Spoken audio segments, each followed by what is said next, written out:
The silver carts rolled down first class, plates of lamb and crystal glasses of wine placed neatly before each passenger. But when the tray reached Naomi Carter, the flight attendant slammed down a paper cup of water and a crust of bread. "That's all you're getting," she sneered, her voice loud enough for the cabin to hear. Laughter erupted. Phones tilted up. Passengers whispered, "She doesn't belong here." Naomi sat still, her dignity unshaken, refusing to touch the tray. What no one knew was that she wasn't just another passenger. She was the woman whose contracts kept the entire airline alive. And tonight, silence would burn louder than rage. The engines of Aerolux Airlines Flight 762 thrummed with quiet power, a sound that always reassured first-class passengers they were above the world in more ways than one. Champagne flutes clinked, menus were unfolded, and leather recliners glided smoothly into place. In row 1A, the finest seat of them all, Naomi Carter placed her leather carry-on neatly beneath her footrest and drew in a long breath of composure. She was dressed with elegance that spoke not of excess but of precision. A royal blue blouse with gold buttons tucked into a fitted black skirt with a gold chain belt. Against the cream upholstery, she looked as though she belonged on the cover of an executive magazine. But for some people, belonging was not judged by attire or ticket stubs. It was judged by prejudice. The meal service began with ceremony. Silver carts glided down the aisle. On porcelain plates, lamb chops gleamed under a reduction glaze, paired with truffle risotto and roasted asparagus. Glasses of Bordeaux caught the cabin lights, ruby glints dancing like jewels. When the cart reached Naomi's row, the attendant, Claire Dawson, paused. She looked Naomi up and down, eyes flicking across her blouse, her chain belt, her face, her lips curled.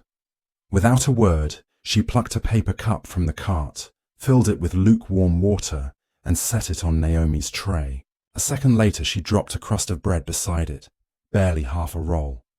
The clatter was louder than it should have been. Conversations faltered. Heads turned. Naomi's eyes flickered to the tray, then back to Claire. Her voice was calm, controlled. "Excuse me, I believe there's been a mistake," Claire smirked. "No mistake. That's what you're getting," gasps rippled across the cabin. A man in 2C muttered under his breath. "Unbelievable."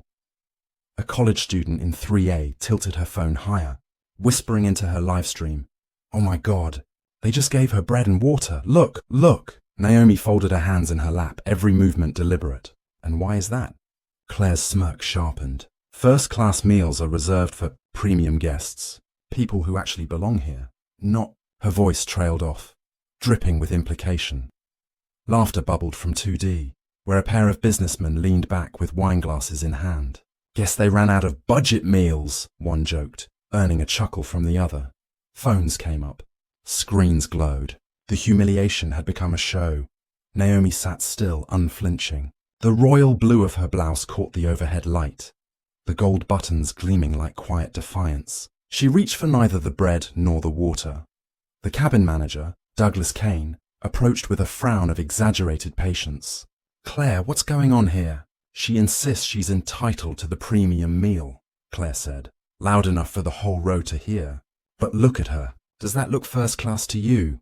Douglas glanced at Naomi, then at the passengers recording, then back at Claire. Instead of correcting her, he sighed. "Ma'am, let's not make this difficult. Bread and water will suffice for the evening. We can't have everyone pretending to belong where they don't." The laughter grew. Someone whispered, "She's lucky they let her board at all."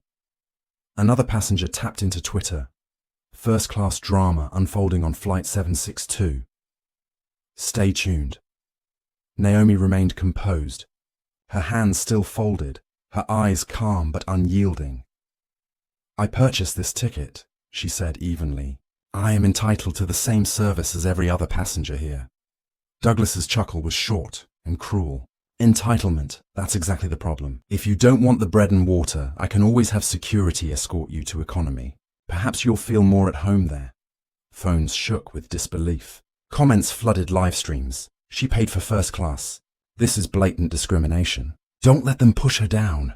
Naomi's gaze swept slowly across the cabin. She saw the smirks, the laughter, the pity. She saw the teenager in 3A, phone trembling as she whispered to her audience, "This is insane. They're humiliating her on purpose." Naomi looked back at Douglas. You believe humiliation is policy? He leaned closer, sneering. Policy is whatever keeps people like you in your place. The words landed like a punch, and though he spoke them in a whisper, meant for her alone, the nearby microphones of phones and live streams carried them further than he realized. Within seconds, comments exploded online. People like you. Did he just say that? Naomi exhaled slowly. She touched the paper cup, then pushed it gently to the edge of the tray where it teetered, but did not fall. I will not eat this, she said. Claire laughed, loud and sharp. Then go hungry. That's not my problem. The businessman in 2C chuckled again. She probably eats fast food anyway. Doesn't know the difference. The pianist's soft playlist over the speakers faded beneath the noise of dozens of whispers and gasps. The cabin had become an amphitheater, and Naomi was its unwilling stage. Douglas raised his hand, signaling the guard at the cabin door. If she continues to disrupt service, remove her. The guard stepped forward, but Naomi didn't flinch. She remained seated, spine straight, blouse crisp, chain belt glinting under the light. Her silence unsettled them. It wasn't submission. It was something else, something heavier, sharper. The college student's live stream soared past 20,000 viewers. She's not moving, she whispered. She's just sitting there calm, and they look scared. Why do they look scared? Claire slammed her hand on the cart. Eat the bread or leave the seat. Naomi turned her head, eyes steady. You have mistaken my silence for weakness. The words hushed the cabin like a sudden loss of altitude. Claire blinked, startled. Douglas frowned, uneasy. Naomi adjusted her cuffs, gold buttons catching the light. But silence, she continued, is a language, and you're about to learn how loud it can be. She leaned back, refusing the tray, refusing the humiliation, refusing the role they tried to force on her. Around her, passengers stared, some ashamed, some still sneering, all caught in the gravitational pull of a moment they didn't yet understand. The bread and water sat untouched, a symbol of contempt and of her refusal. The flight continued, but the cabin would never return to its soft hum of luxury. Something had shifted. The laughter felt thinner now, the jokes brittle. Passengers kept recording, kept streaming, as though they sensed history was unfolding at 30,000 feet. And Naomi Carter, silent and unbending, became the eye of the storm she had never asked for, but one she would command. The bread and water sat untouched on Naomi Carter's tray, a monument to contempt. Every clink of porcelain from the other rows sharpened the insult. Across the cabin, glasses of Bordeaux sparkled, silver cutlery chimed, lamb was carved with quiet ease. But in 1A, the tray told a different story. Passengers whispered, phones tilted higher, live streams multiplying by the minute. Comments scrolled faster than the college student in 3A could read them. This is discrimination. Don't let them push her. Another wrote, bread and water in first class. They've lost their minds. Claire Dawson, the flight attendant, leaned against the cart with arms crossed, smirk plastered across her face. What's the matter? She said, loud enough for half the cabin to hear. Not good enough for you. Bread and water kept people alive for centuries. Laughter trickled through the seats. A man in 2D, expensive watch glinting under the cabin lights, called out, maybe she's used to it.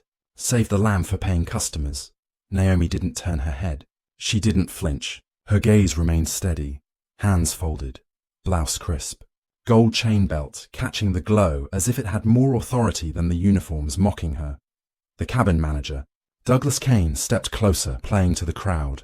Let me be clear, he said, gesturing toward Naomi as though presenting evidence. This cabin is for elite travelers, not freeloaders looking for a photo op. We can't have frauds spoiling the experience for everyone else. The words landed heavy. Phones caught every syllable. Livestream comments erupted. He called her a fraud. She paid for the ticket. Scan it again. Naomi spoke with deliberate calm. You've seen my boarding pass. Douglas's chuckle was cruel. Machines say many things, but I trust my eyes. And my eyes say you don't belong here. The teenager in 3A gasped into her phone. He actually said it. He said she doesn't belong. Claire leaned in, voice sharp. And if you keep refusing to eat what's offered, we'll downgrade your ticket to economy. You'll find plenty of microwaved meals back there. The businessman in 2C and 2D laughed, clinking glasses. Hear that? She'll get peanuts and soda. That's more her speed. Naomi turned slowly toward Claire. Her voice was barely above a whisper, but it sliced through the noise. My dignity is not on your menu. The laughter faltered for a moment. Even Douglas blinked, taken aback by the precision of the words. Phones zoomed in. The livestream comments exploded. Line of the year! She just buried them with that one sentence. But Claire recovered quickly, sneering. Big words for someone eating nothing. Naomi returned her gaze to the untouched tray. She placed the bread neatly back on the napkin, then set the cup of water beside it as if arranging evidence for a trial. She leaned back, silent. The silence unsettled them more than protest ever could. Douglas frowned, his performance for the passengers slipping into irritation. Security! He barked. The guard at the cabin door straightened, stepping forward. Gasps swept the rows. Phones shook. They're really going to drag her out over food. Someone whispered. Naomi raised one hand, slow, deliberate, and the guard froze. Not because she shouted, not because she threatened, but because her composure made every other movement in the cabin feel small, petty, and cheap. The businessman in 2C frowned, uneasy now. Maybe just give her the meal, he muttered. But Claire was relentless. Oh no, she made her choice. Bread and water, or back of the plane, Douglas added. She's disrupting service. Everyone's watching. Let's end this quickly. Naomi's lips curved in the faintest trace of a smile. She whispered, not to them, but to herself. Everyone's watching, exactly. Phones buzzed with notifications. Hashtags spread like wildfire. What Mealgate? She does belong. Respect in the skies. The college student in 3A grinned into her phone. This is going viral right now. 50,000 watching live. She hasn't said more than a few words and she's destroying them. Douglas leaned down, voice dripping venom. Say one more word and I'll have you in handcuffs when we land. Naomi tilted her head, eyes steady. And then? The question hung in the air like turbulence. For the first time, Douglas had no ready answer. Claire broke the pause with a laugh that sounded forced now. You're embarrassing yourself. Just admit you don't belong and save what's left of your pride. Naomi's silence returned, heavier this time, as though the entire cabin had to carry it. Passengers shifted uncomfortably. Some who had laughed earlier now stared at their meals with shame. The businessman in 2D lowered his phone, muttering, "This is too much." The guard hovered uncertainly. Douglas snapped, "Do your job!" But the guard hesitated. Phones were everywhere. Every angle was covered. To touch her now would be to immortalize the moment in 1,000 viral clips. Naomi turned her gaze toward the guard, not unkind, but unyielding. You know what's right. Choose carefully. His jaw worked. Then he stepped back, shaking his head. Not my call. Douglas's face flushed crimson. Claire hissed, "Coward!" Naomi smoothed a hand across her blouse, gold buttons catching the light like punctuation. She finally spoke again, voice carrying clear across the cabin. "You want me small, silent, ashamed. But look around." She gestured with one graceful hand to the glowing phones, the wide eyes, the live streams climbing past 100,000. Your laughter is your evidence, and the world is your jury. Applause broke from the back rows, hesitant at first, then stronger. A woman in 4A shouted, "Stand your ground!" The livestream comments exploded. She's winning this without moving an inch. Douglas slammed a fist on the cart. "Enough!" His voice cracked, more desperate than commanding. "This ends now." Naomi leaned back once more, untouched tray before her, the bread and water glowing like artifacts of arrogance. "This ends," she said softly, "when I decide it does." The pianist's music resumed faintly over the speakers, as though even the system itself sought to fill the silence they couldn't endure. And in that silence, Naomi Carter, still, silent, royal blue blouse gleaming under the cabin lights, became something larger than a passenger. She became a force. The humiliation had reached its peak. The sky itself seemed to wait for her next move. The untouched tray sat between Naomi Carter and the rest of the world, bread hardening on the napkin, water trembling in its cup each time turbulence nudged the aircraft. The tray had become a stage prop, and the cabin its theatre. Passengers whispered, unsure whether they were witnessing arrogance or history. Phones streamed to tens of thousands now, screens filled with comments. She hasn't moved. She hasn't eaten. Why does she look so calm? Claire Dawson's smirk wavered. She leaned against the cart, arms folded, but her voice carried less certainty. Still refusing? You'll regret it. No one embarrasses my crew and gets away with it. Naomi's gaze was steady. She didn't answer. Douglas Kane, the cabin manager, slammed his hand on the counter, the noise snapping through the air. You think silence will save you? I'll bury you in paperwork, blacklist you from every airline, make sure you never see the inside of a first-class cabin again. Phones caught every word. Comments rolled. Is this guy insane? Blacklist her for asking for food. Naomi reached for neither the bread nor the water. She sat still. Royal blue blouse pristine, gold buttons glinting like fire under the cabin lights. Her silence pressed harder than any argument. A woman in 4A called out, "Why are you treating her like this?" We all saw the scanner go green. "She belongs here," Douglas snapped back. "Stay out of it or you'll join her in economy." Gasps erupted. The businessman in 2C shifted uncomfortably. The college student in 3A turned her phone toward him. "You see this?" she whispered. "He's threatening other passengers now." The live stream ticked past 150,000 viewers. Naomi finally moved. She picked up the bread roll, held it gently in her hand, then placed it back on the tray as though it were evidence for a court. Then she lifted the cup of water, raised it slightly toward Douglas and Claire, and set it down without drinking. When she spoke, her words were sharp as broken glass. "This bread," she said softly, "isn't nourishment. It's your arrogance served cold. And this water isn't refreshment. It's the contempt you poured for the world to see." Phones zoomed in.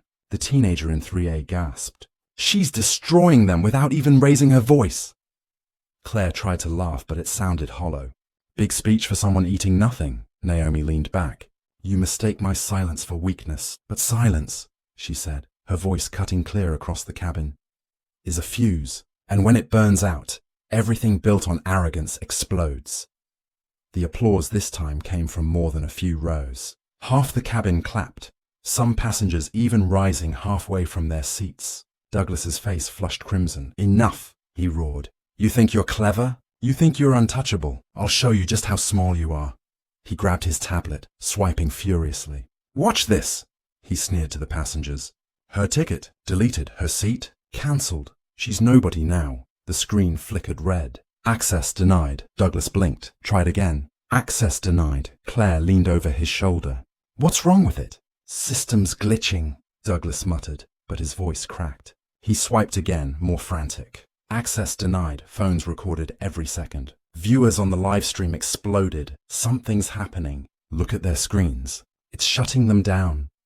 Naomi's lips curved in the faintest smile. She reached for her phone, tapped once, and placed it face down on the tray. "Protocol Skyfall," she murmured. Claire's smirk collapsed. What did you just do?" Naomi's eyes gleamed. "I just reminded the system who actually holds the keys." At the front of the cabin, the overhead screen flickered. The Aerolux Airlines logo vanished, replaced with a blank white screen and a single message. "Audit mode initiated. All crew accounts locked." The guard's badge vibrated, then flashed inactive. He stared at it in horror. "What the hell? My clearance just—" "Shut off." Douglas's tablet went black. Claire's scanner beeped and died. The cabin lights dimmed, then reset. Passengers gasped. Phones shook. Someone whispered, "She's in control. She's doing this." Naomi lifted her phone again, tapped once more, then set it down. Calm, steady, royal blue blouse immaculate. Claire stammered, Who are you?" Naomi didn't answer. "Not yet."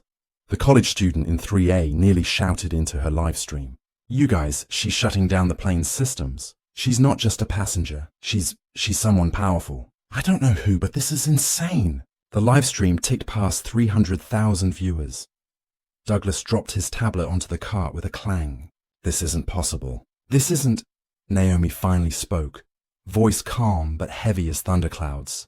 "You thought I was small. You thought you could serve me bread and water and call it a meal. You thought you could strip me of dignity with laughter and lies. But here's what you never understood. She leaned forward slightly, gold chain belt glinting under the lights. This seat doesn't define me. This cabin doesn't define me. I define this airline.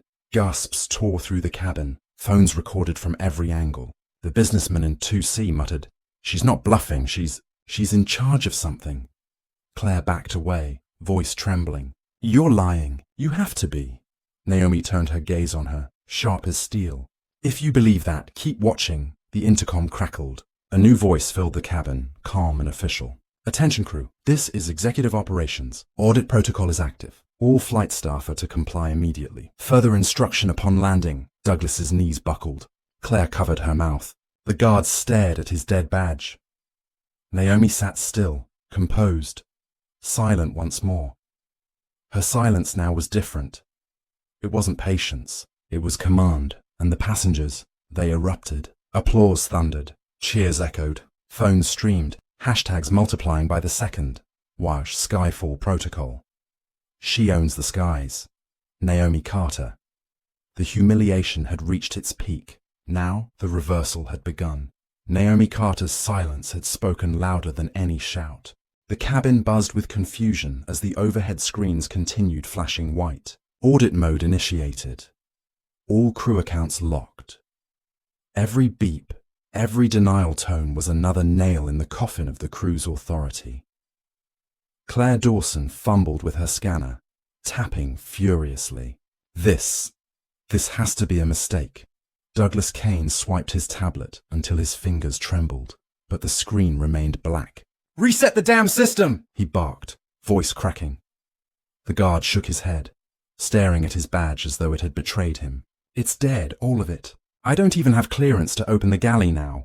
Phones captured every second, passengers whispering in awe. "She did this," someone murmured.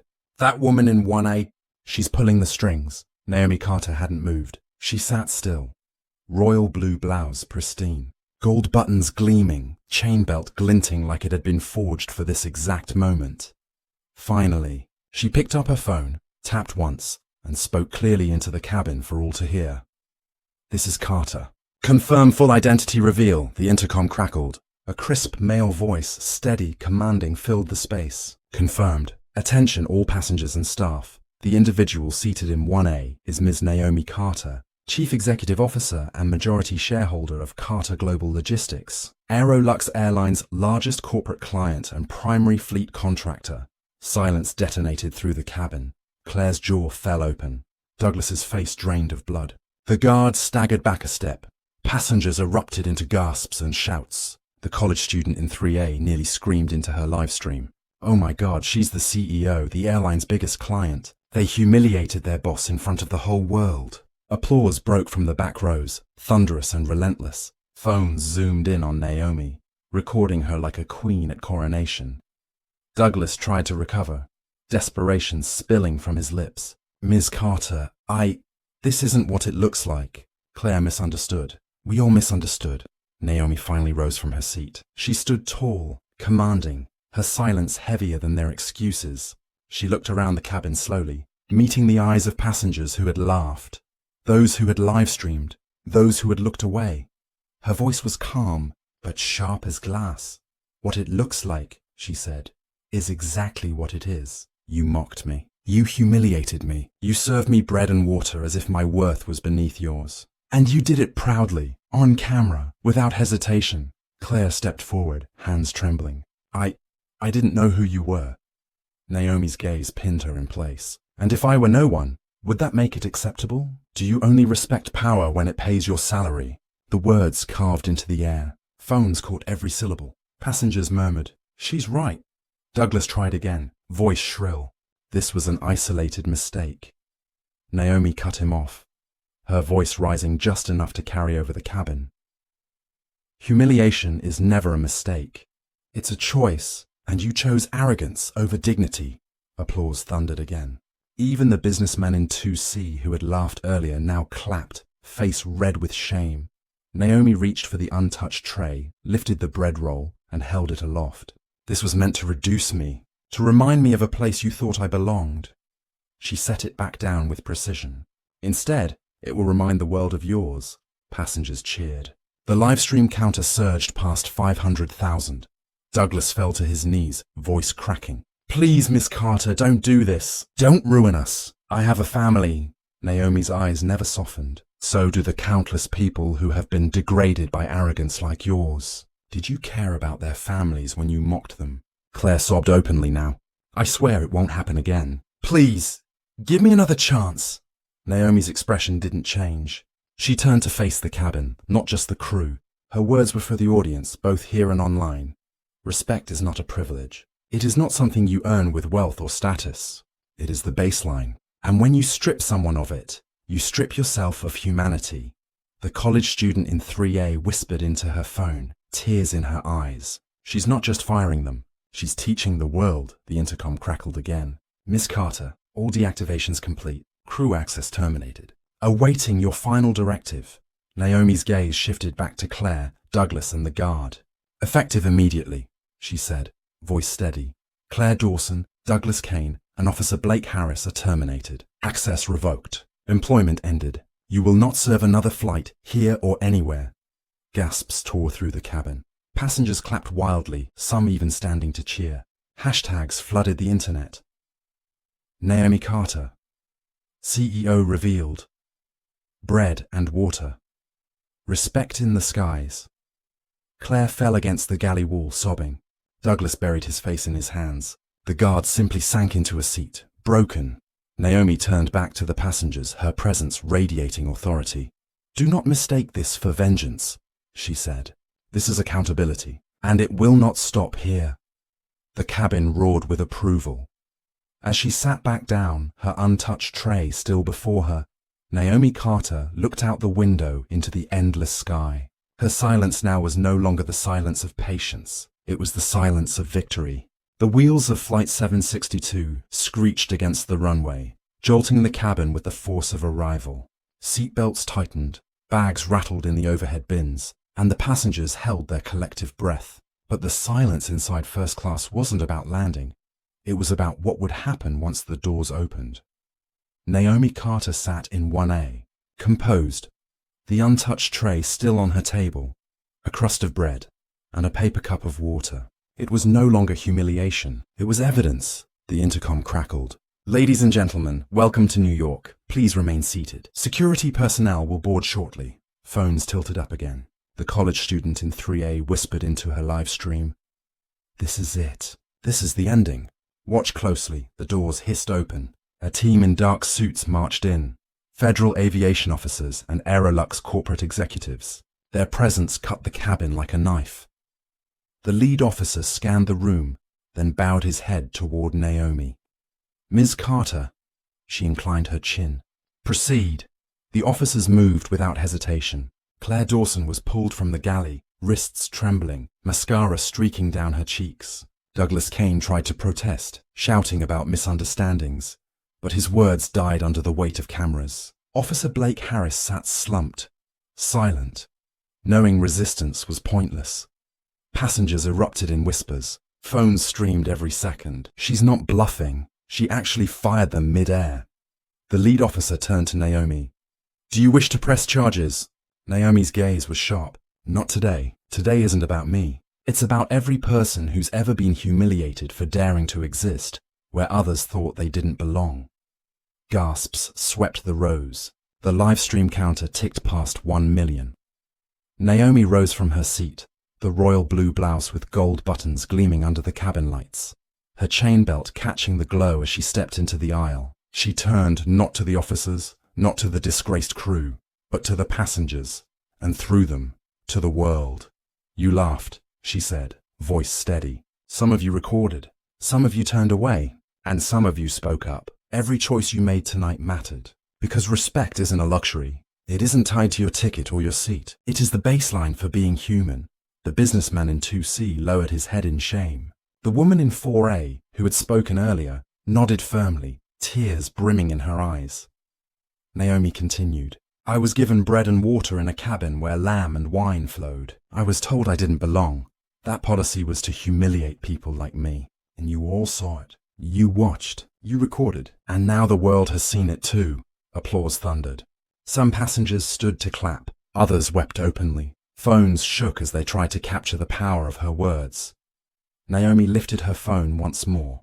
"Confirm termination of contracts." A crisp voice replied over speaker. "Confirmed. Aerolux Airlines' $1.5 billion logistics contract with Carter Global is hereby cancelled.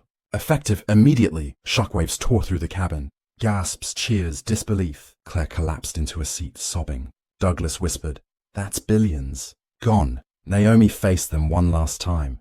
"You thought humiliation was free. Consider this the bill." The passengers erupted in cheers. Hashtags exploded online. Naomi Carter. Respect in the skies. Bread and water. She owns the airline. As Naomi disembarked, the crowd parted for her like a tide. Cameras from the terminal swarmed, reporters shouting questions. Flashbulbs lit the jet bridge. "Miss Carter, is it true you cancelled $1 billion contract? Do you think this will destroy Aerolux? What do you say to passengers who cheered your humiliation?" Naomi stopped, turned, and faced the sea of lenses. Her words were sharp enough to silence the frenzy. Prejudice is not a service failure. It is a business failure. Tonight, Aerolux lost its dignity before it lost its contract. Let that be a warning, not just to airlines but to every business. Treat dignity as negotiable, and you'll find your future cancelled. The crowd roared. Headlines typed themselves in real time. By the next morning, every news outlet carried the footage. The bread and water tray, the slap of Claire's words, Naomi's calm composure, the lockout of cruise systems, and the reveal that the woman humiliated was the CEO whose company kept Aerolux alive. Stock markets reeled. Aerolux shares plummeted 37% overnight, wiping billions from its value. The board convened emergency meetings. Regulators launched investigations. And on social media, Naomi Carter became a global icon. Her words were replayed, quoted, and etched onto protest signs. Respect isn't a luxury, it's the baseline. Passengers who had recorded the flight found their videos replayed on television, their voices in the background immortalized. The teenager in 3A gained millions of followers overnight, her shaky livestream now part of history. 6 weeks later, Aerolux filed for bankruptcy protection. Carter Global announced new partnerships with rival airlines, each deal including a dignity clause, a contractual requirement that staff undergo training, guests be treated equally, and complaints be logged with full transparency. The bread and water incident became a case study taught in universities and corporate training programs worldwide. And Naomi Carter, she didn't gloat, she didn't bask in revenge. In her only official statement after the incident, she wrote 12 words. "The skies belong to everyone. If you can't respect that, don't fly." The world didn't just listen, it changed. If this story left you stunned, don't just keep it to yourself. Make your voice heard. Smash that like button if you believe dignity is non-negotiable. Share this video with someone who needs to see how arrogance collapses when truth stands tall.